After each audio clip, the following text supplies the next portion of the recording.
English ডেসক্রিপটিভে তোমাদের সকলকে আবারও একবার স্বাগত জানাই। আমরা প্রতিদিনই প্রতিবেদনের সাজেশন প্রকাশ করছি, যা তোমাদের পরীক্ষার জন্য এবছর অতি গুরুত্বপূর্ণ হতে চলেছে। যারা ডাব্লিউবিসিএস, পিএসসি মিসলেনিয়াস, ক্লার্কশিপের মতো বেঙ্গলি ডেসক্রিপটিভ পরীক্ষার তৈরি করছো বা প্রিপারেশন নিচ্ছ, তারা অবশ্যই এই ভিডিওটি প্রথম থেকে শেষ পর্যন্ত দেখবে। নয়তো তোমরা অনেক গুরুত্বপূর্ণ জিনিস মিস করে যেতে পারো বা প্রতিবেদন লেখার গুরুত্বপূর্ণ কৌশলগুলি না জেনে পরীক্ষায় গেলে অবশ্যই তাতে ফুল মার্কস নাও স্কোর করতে পারো। আর আমরা যেহেতু প্রতিদিন এই গুরুত্বপূর্ণ ক্লাসগুলি তোমাদের প্রোভাইড করছি, তাই তোমাদের থেকেও এক্সপেক্ট করব তোমরা যাতে এই ভিডিওগুলি লাইক করো। এই ভিডিওগুলি লাইক করার মাধ্যমে আমাদের অবশ্যই মনোবল বাড়াতে সাহায্য করবে। চলো দেখে নেওয়া যাক আজকের এই প্রতিবেদনটি, এক দেশ এক নির্বাচন। এখন আমরা প্রশ্নটি দেখে নেব। এইরূপ প্রশ্ন তোমরা পরীক্ষায় পাবে। এক দেশ এক নির্বাচন এই বিষয়ে একটি প্রতিবেদন রচনা করুন। তোমরা জানো এর আগে আমরা আরো দুটি গুরুত্বপূর্ণ বিষয়ে আলোচনা করেছি। যারা এখনো সেই ভিডিওগুলি দেখোনি তারা অবশ্যই সেটি দেখবে। এখন শুরু করা যাক আজকের এই প্রতিবেদনের উত্তরটি। তোমরা প্রত্যেকেই জানো আমরা সাধারণত পরীক্ষায় যেভাবে তোমরা উত্তর লিখবে সেই একইভাবে আমরা এখানে উত্তরগুলি প্রোভাইড করে থাকি। আজকের প্রতিবেদনের অতি গুরুত্বপূর্ণ উত্তরটি হলো ঐক্যবদ্ধ নির্বাচন। এই শিরোনামটি আমরা বেছে নিয়েছি তার প্রধান কারণ হলো একযোগে যদি সারা ভারতে নির্বাচন অনুষ্ঠিত হয়, তাই একটি ঐক্যবদ্ধ নির্বাচন প্রক্রিয়া সম্পন্ন হবে। তোমাদের যদি অন্য কোনো শিরোনাম মাথায় এসে থাকে অবশ্যই সেটি কমেন্টে জানাবে। এখন দেখে নাও আমরা এখানে যে লাইনটি লিখেছি এটি একটি সাধারণ প্রতিবেদন বা সংবাদ প্রতিবেদনের অংশ। তাই বুঝতেই পারছো আজকের উত্তরটি ঐক্যবদ্ধ নির্বাচন বা এক দেশ এক নির্বাচন এই টোটাল প্রতিবেদনটি একটি সাধারণ প্রতিবেদন স্বরূপ লেখা হয়েছে। দেখে নেওয়া যাক উত্তরটি। নিজস্ব সংবাদদাতা ক, খ, গ এটি একটি স্থানের নাম বোঝাচ্ছে এবং ৩০শে অগাস্ট যেদিন পরীক্ষায় লিখবে তার আগের দিনের তারিখ। এবার উত্তরটি দেখে নেব।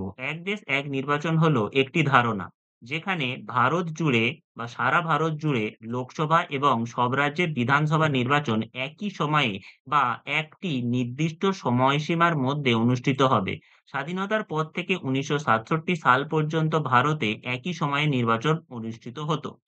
তবে পরবর্তীতে বিভিন্ন কারণে এই ধারাবাহিকতা ভেঙে যায়। ২০২৪ সালের শীতকালীন অধিবেশনে ভারতের প্রাক্তন রাষ্ট্রপতি রামনাথ কোবিন্দের নেতৃত্বাধীন high level committee on simultaneous elections কমিটির সুপারিশে এক দেশ এক নির্বাচনের এই প্রস্তাবটি গৃহীত হয়েছিল। প্রথম অনুচ্ছেদে আমরা সাধারণত প্রাথমিক ধারণা দিয়ে থাকি। তাহলে বুঝতে পারছো কোন কমিটির নির্দেশে এটি গৃহীত হয়েছিল এবং কিভাবে এর ধারাবাহিকতা বোঝাই রইল না, এ বিষয়ে একটি প্রাথমিক ধারণা আমরা প্রথম অনুচ্ছেদের মাধ্যমে প্রকাশ করতে সক্ষম হলাম। এবার দেখে নেব মূল বিষয়বস্তুটি। এখন তোমরা দেখতে পাচ্ছ মূল বিষয়বস্তুটি। প্রাক্তন রাষ্ট্রপতি রামনাথ কোবিন্দের নেতৃত্বাধীন কমিটি সর্বসম্মতভাবে একযোগে নির্বাচন সম্পাদনের প্রক্রিয়াকে সমর্থন করেছেন। এই কমিটির প্রস্তাব অনুযায়ী ২ ধাপে এই ব্যবস্থা কার্যকর করা যেতে পারে। যেখানে প্রথম ধাপে লোকসভা এবং বিধানসভাগুলির নির্বাচন একযোগে সম্পন্ন করা হবে এবং তার পরবর্তী ধাপে ১০০ দিনের মধ্যে করা হবে স্থানীয় প্রশাসন অর্থাৎ দেশের সকল পৌরসভা এবং গ্রাম পঞ্চায়েতগুলির নির্বাচন। এক দেশ এক নির্বাচন হলো এমন এক নির্বাচনী প্রক্রিয়া যেখানে সমস্ত ভারতবাসী লোকসভা তথা বিধানসভা নির্বাচনে একসঙ্গে ভোট দিতে সক্ষম হবেন, যার সুফলস্বরূপ নির্বাচনী প্রক্রিয়ার ব্যয়বহুলতা হ্রাস পাবে। তাহলে দেখতে পেলে এতক্ষণ পর্যন্ত একযোগে নির্বাচন বা এক দেশ এক নির্বাচন প্রক্রিয়া যে কমিটি সুপারিশ করেছিল সেই কমিটির সুপারিশে একযোগে নির্বাচন প্রক্রিয়ার ধাপগুলি কি, কি রইল। এখন আমরা এর সুফল বিশ্লেষণ করছি বা এর উপযোগিতা। যেখানে আমরা বলতে পারছি যে এর সুফলস্বরূপ নির্বাচনী প্রক্রিয়ার ব্যয়বহুলতা হ্রাস পাবে। নির্বাচন কমিশনের তথ্য অনুযায়ী ২০১৯ সালের লোকসভা নির্বাচনে খরচ হয়েছিল প্রায় ৫৫০ থেকে ৬০০ কোটি টাকা।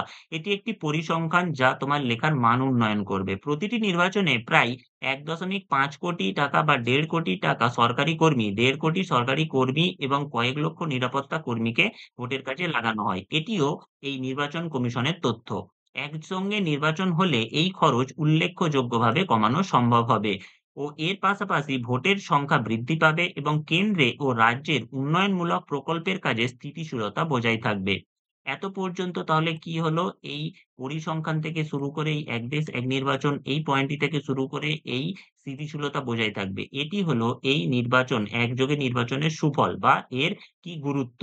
এবার এর সম্পর্কে যে ভিন্ন মত রয়েছে সেটি আমরা দেখে নেব। বলা বাহুল্য অনেক রাজনীতিবিদদের মতে বা বলতে পারো বিরোধী দলগুলির মতে এরূপ নির্বাচন প্রক্রিয়া গণতান্ত্রিক আদর্শের পরিপন্থী।